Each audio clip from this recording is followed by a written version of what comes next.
మీ పేరు పలకడం తేలిగ్గా ఉంటే మీకు అనుకూలంగా ఉండే వారి సంఖ్య కూడా ఎక్కువగా ఉంటుంది. ఏడిస్తే మంచిదే, మీలోని స్ట్రెస్ హార్మోన్లు రిలీజ్ అయిపోతాయి. అందుకే ఏడ్ చేసిన తర్వాత తేలిగ్గా ఉన్న ఫీల్ మీకు కలుగుతుంది.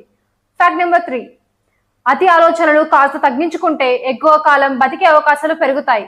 ఫ్యాక్ట్ నెంబర్ 4, అప్పుడే పుట్టిన గుడ్లగూబలు చీకట్లో మెరుస్తాయి. ఫ్యాక్ట్ నెంబర్ 5, ప్రతి 100 మంది బెస్ట్ క్యాన్సర్ పేషెంట్లలో ఒకరు మగవారు ఉంటారు. ఫ్యాక్ట్ నెంబర్ 6, సానుకూల ఘటనలైన డిగ్రీ పాస్ అవ్వడం, పెళ్లి చేసుకోవడం, కొత్త జాబ్ పొందడం వంటివి డిప్రెషన్ కి కారణమవుతున్నాయి. ఫ్యాక్ట్ 7, డైట్ రూల్స్ పాటించి బరువు తగ్గే వారిలో 97% మంది 3 ఏళ్లలో తగినంత బరువు పెరిగిపోతున్నారు. ఫ్యాక్ట్ 8, మన ముఖంపై సూక్ష్మజీవుల కాలనీలు ఉంటాయి. చర్మ రంధ్రాల నుంచి వచ్చే నూనెను అవి ఆహారంగా తీసుకుంటాయి. ఫ్యాక్ట్ 9, మీ గురించి ఇతరులు ఏమనుకుంటున్నారో ప్రతిసారి చెప్పరు, కానీ